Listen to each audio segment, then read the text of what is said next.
1 century ago, not so many generations ago, for us at least, a human appeared above our home.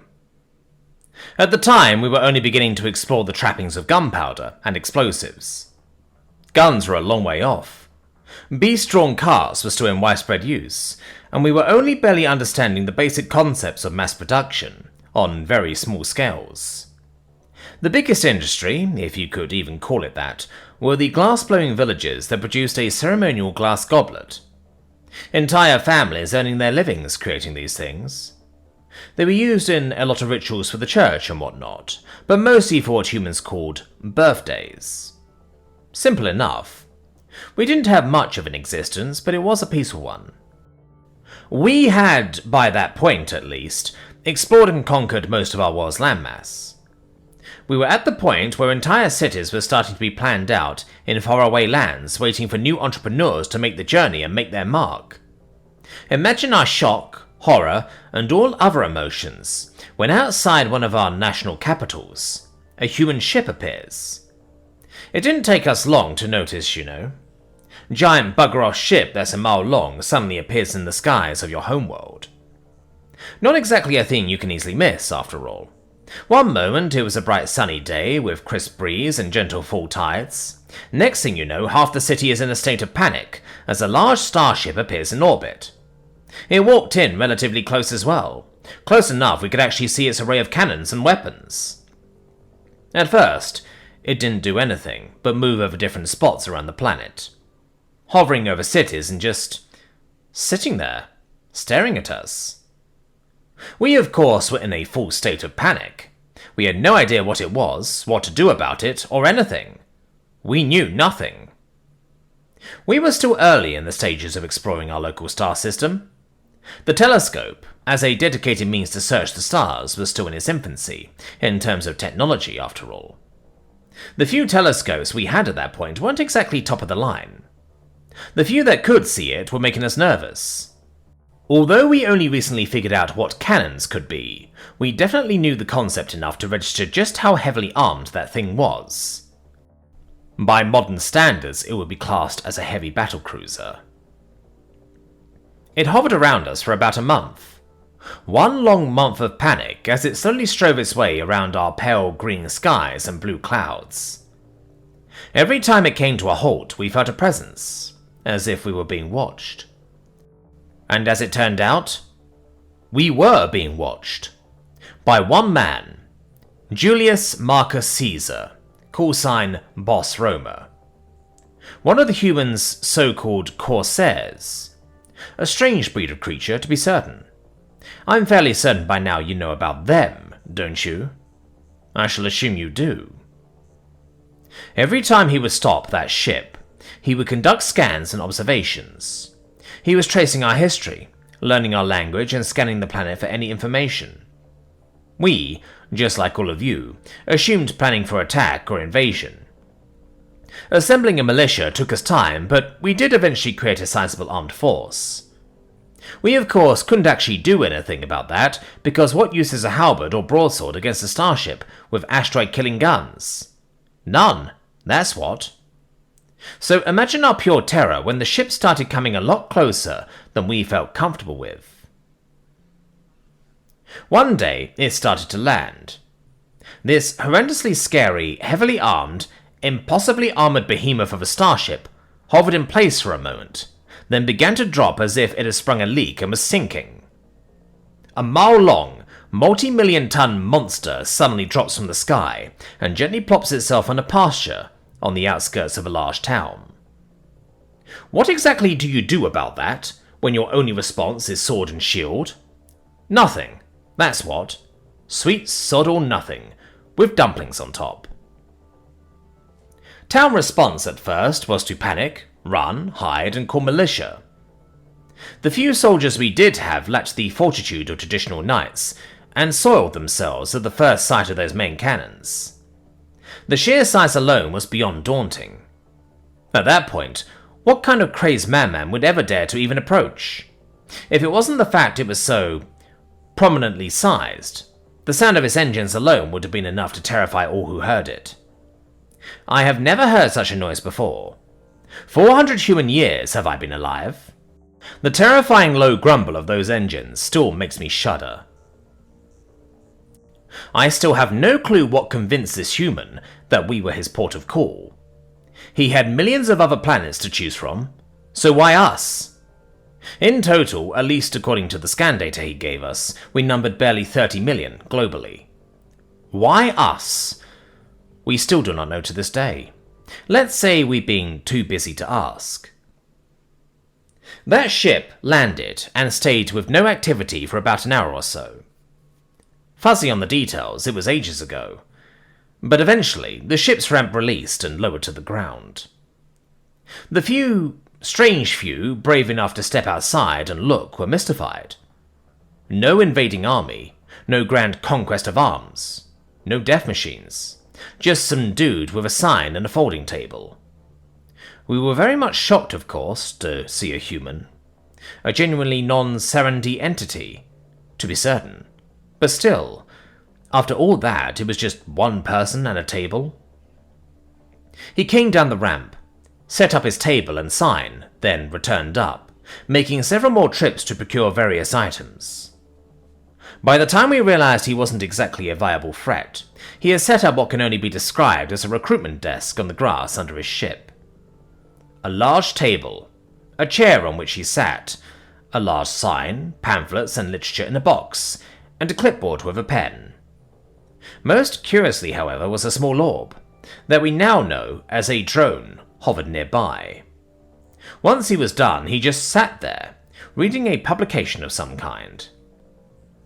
The sign itself read, "Employees wanted, now hiring," in perfect Sarandi text. It was a fancy font, but anyone with a basic education could read it. It was ages before someone, me, decided to step forward and find what was going on. I had no idea I had been standing there watching him, and to this day, I can't say I remember actually moving from that spot. I don't even remember leaving my house, yet here I was with strangers, whisper-shouting at me to run away. I was in some kind of odd trance, and by the time I noticed where I was, it was too late to panic. He lowered his publication, a newspaper as he called it, and glared at me. He stared at me for a few more seconds and neatly folded it up. He put it down, looked up at me, and smiled. "Yo, need something?" he said with a strange voice. He spoke perfect Sarandi, no less, but the tongue clicking was slightly off. It gave him an accent. I do not know. What are you?" I asked. "Just call me Boss Roma. I own this fine vessel and the mining operation from which she was born. Gorgeous, ain't she? So, here to gawk at my ship, or you here to actually get a job?" He replied with a stiff, but still pleasant smile. I would gladly do that, but I have no idea what exactly is going on. Can you enlighten me, please?" I asked, as politely as I could while trying desperately not to trip over my own 4 feet. "I am an employer, company owner of a large organization. This organization builds these," he said, pointing one of his 5 digits at the ship above us, "and I am in serious need of a stable workforce. You work for me, in building these things, I pay you. This includes full insurance coverage, benefits, medical coverage, and retirement funds. In short, my offer to you or anyone here is gainful employment," he said, smacking his lips at the last word. "But I know nothing of that thing up there. What would I do about it? I have no idea how to build a horse and cart, let alone one of those," I meekly replied. "As your employer, I am legally required to train you for the job you intend to take, no matter what that job is. Want to work at the smelters? I'll train you how. Want to be a navigations officer? Cargo officer? Construction supervisor? I'm legally required to give you training on how to do the job. I supply both the knowledge and the wisdom to use it. You'll have to pass orientation first, but it's only a month's worth of sitting around watching TV, so it ain't bad," he said with a strange smirk. I said nothing and took one of the papers. Orientation pamphlets, as it turned out. It effectively explained that so long as I worked for his company, I would be cared for. I would have a place to lay my head, free food while I work, and full medical coverage for my immediate family. Of course, understanding this as a medieval smith's apprentice wasn't exactly something that I could do alone. I spent the next 2 hours asking questions. He was strangely patient and answered every query I had. At the end of the talk, I had no idea what to do. I read the pamphlet and checked a few things. Eventually, I settled on something I found very interesting. I was, after all, a blacksmith's apprentice, so naturally my eyes wandered to the job title of smeltery technician. What is this smeltery technician job, exactly? What does one do in this job? I asked, pointing to the picture of a large pile of metal ingots. Smeltery technician is exactly what it says. You'll be in charge of a large array of heavy smelters, alloying machinery and pouring mechanisms for casting machines, forging equipment and ore smeltering stuff. Essentially, it's the job of a blacksmith, only really, really big. Like, really big, he replied. Alloying? What is alloying? I asked. You know how to make steel? It's the same thing, only you use 2 lesser metals to make one stronger, better metal. Tin and copper, for example, can be smelted together to make a material called bronze. Another material called brass is used to make ammunition casings for these very same guns, he said, pointing to one of the turrets on his ship. Really? Tin and copper together? Might I beg a kindness from you, perhaps? I asked, all too eager. He said nothing and simply handed me a book. Basic Alloying Practices, Bronze Age to Information Age, Materials and Processing Techniques. Again, perfectly translated into my own language. I was shivering with excitement as I read the first page, learning the varying uses for this bronze material. You don't know bronze? Seriously? He asked, seemingly confused. We had iron and steel from the start, really. Had it for millennia. Sort of. Never needed anything else, I guess. Iron and steel are good materials and relatively cheap. This bronze and brass stuff might change that, though. Tin and copper. Why didn't we think of that? I idly said. So, anyway, want the job? He asked. The job? I replied, confused, still in a daze. Smeltery tech. Want it? Position's open, he said. I still have no idea what came over me. I don't know how. I don't know why. But I said yes. I signed a contract. After handing the book to my forge master, I spent the afternoon explaining to my family what was going on. They weren't exactly happy about it, to say the least, but I signed a contract, so I didn't exactly have a choice. At least, that's what I thought at the time. Turns out I had every choice in the universe. At sunset, myself and 6 others who apparently had the same reaction approached the ship and entered. The next 6 months were something entirely unimaginable, especially for one like me. Imagine someone who had barely left the borders of their own home village, suddenly taken into space and shown the business end of a blue gas giant. How exactly do I explain going from smelting nails and getting yelled at for using too much coal, to slowly learning the history of a galaxy spanning species, while being taught how to smelt 20,000 tons of metal in a day? How do I really explain the sheer... what was it the human called it? Culture shock? Yeah, that's it. To know there was so much in the universe, my first few weeks were sleepless study and profuse vomiting. Not from the food, but from the sheer shock and awe. But I moved fast. I learned fast. All of us were under the impression we had no choice. We did, of course, as all others did. It took all of us time to understand that we could have left any time we wanted to, and he would have allowed it. It was in the contract in plain writing, not legal jargon or fine-printed scribbling. I spent 4 months up there learning how to, well, be a spacefaring technician. I was allowed to learn far beyond my job as well, just like all the others. It was a lot of information to go through in a short time. The humans seemed unfazed, of course, but we soldiered on. I believe is the... Why do humans have so many phrases and sayings? It's frightening. Very silly. In any case, we soldiered on, and I will always remember my first paycheck. It wasn't in his race's credits or Stellarite coins. It was in Sarandi Imperial coinage. 200 taels of it, freshly and legally minted. This was the equivalent of 2 years' wages for me. It was here, standing on the main hangar of his ship, shuttle ready to go, we were given the choice. He stood over us like an emperor in his own right. So, here you are. Your internship is done. You've learned all you need to. The rest is up to you. After a month of orientation, 3 months of work, here's your payment. No idea how much this is worth to you guys, but I hope it covers your costs, he said. He then handed us a satchel, inside which was neatly and deftly stacked 200 taels each, the equivalent of nearly 2 kilograms of gold. We all collectively pooped ourselves. Again, 4 months worth of work, most of which was just the simple act of sitting in a comfy chair and reading, one of my favourite activities, and we got paid more than 2 years' worth of wages? I was more than just rich, even by our standards. My family could live comfortably on this 1 sack of coin for 20 years. This can't be real, I said. Oh, but it is. Know what's the best part? Workers' rights entitles you to choose whether you want to keep the job or leave the job. Either way, though, you've earned a vacation.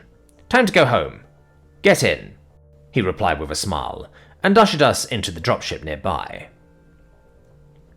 The trip home was surreal. A part of me did this as a personal sacrifice. I never thought I'd be going home. I was ordered by my own father to placate this creature and do what he asks. We all looked at each other. We all had the same idea. It was either this or he'd wipe out the whole village. It wasn't. It was just a job. Simple employment. And judging by the size and complexity of the facilities I worked in, he had space for thousands of workers. I won't go into too great an amount of detail, but after we landed in that same field, nobody expected to see my face again. I went home first thing, ignoring the crowd. My mother screamed and cried as we embraced after 4 months apart, and my father likewise lost his cool. He lost his cool even more than that when I dropped the satchel on the dinner table, and a flood of coinage came out all over the floor. Father's heart almost stopped. After placating them, I was made to explain everything, down to the most minuscule of detail. What happened after was an even further blur of activity. A month later, he reappeared and landed in that same space. After seeing the unimaginable wealth available to only 6 of us, hundreds of others were there. After a short time, I was back up in space, on a space station, orbiting a gas giant, processing metals and ingots while reading on human galactic history. It was during this period, however, that I learned a strange pattern. This wasn't the first time a human did this. It wasn't even the 2nd, 5th, or 20th. This had been done hundreds of times before. A human, desperate for a workforce, would show up, scan a planet, learn everything he could, and then land on that planet looking for employees. Humans would go far out of their way to cater to these employees' needs, even going so far as to jeopardize their ships to accomplish it. But then, I noticed a more disturbing pattern. Humans were not the dominant race in the galaxy. In fact, they had been outnumbered 100 to 1 on the galactic scale. And yet, they controlled everything. Shipping lanes, security, economy, politics. Hell, every ship that currently existed in the galaxy was a ship designed by humans. No other race had any other ship designs, so every ship that existed was a human ship. Technically, even if it was built by aliens. I had no real idea of what to make of this, so I did the only sensible thing. I asked. I went into Julius's office and asked. He just chuckled. It's how we do things. It's a simple process too. We go to a random planet with life in it and offer employment to the locals. The locals then spread that knowledge to the other locals, and slowly the culture changes. I get what I want, a workforce, and you get what you want. An industrial revolution that makes life that much easier. Surely there is friction. Surely it can't be that smooth. What about some of these things in history books? Religious cults, doctrinal wars, and other such. Do you have anything to say about that? I asked. Not really. 10,000 years of peace. Been ages since I last heard of even a regional conflict. Been even longer than that since I last heard of any serious issues. We're the ones in command, yeah, but nobody really seems to care, he replied with a smirk. So, what do you think is the cause? How are you able to dominate the entire galaxy so easily with almost no force? And why do you always need workers? Why are there so few humans? I asked, again still trying to make sense of it. Well, the short answer is most humans go to the big brain, upload themselves into the ether and ascend beyond the physical body to explore other universes, and challenge the gods for their right to rule. Or something. That's why there are so few of us. We figured a way out of this whole life thing ages ago. The reason guys like me are here is because the universe is still there, and we have a lot to explore. Immortality has its benefits, after all, so might as well. Sadly, automation has its justified restrictions, so I have to have a full workforce to do the work, he said. Whoa, wait. Humans ascended to godhood? I exclaimed. Well, yeah. Wouldn't call it godhood per se, but hey, we did. Most of us choose that route when we hit 21. Guys like me, though, universe is big. Really big. So we just go along with it. And as for your question about resistance, we never get any, he said. Why not? I asked. Well, I never really thought about it, but I guess it all comes down to what you can do. See, I'm up here, you're down there. I'm in a spaceship, you're in wood huts and stone castles. I'm exploring the universe, and you ain't. I think that's it. And as for ideologies and religions and stuff, well, people usually grow out of that shit when they realize that working hard makes them rich, and sacrificing kittens to their gods doesn't work anymore when you can just build a greenhouse and grow your own. Eventually, people just notice how good things get and how good they can only get from there, and they just sort of, I don't know, go with it, he said, rolling a cigar. So people just go with it? Just like that? Yep. It's basically how you solve all the world's problems. Poverty, food shortage, hunger, crime. You solve any problem with gainful employment. More results for less work always helps. Back in the day, 60-hour work weeks and buried in debt wasn't a good time.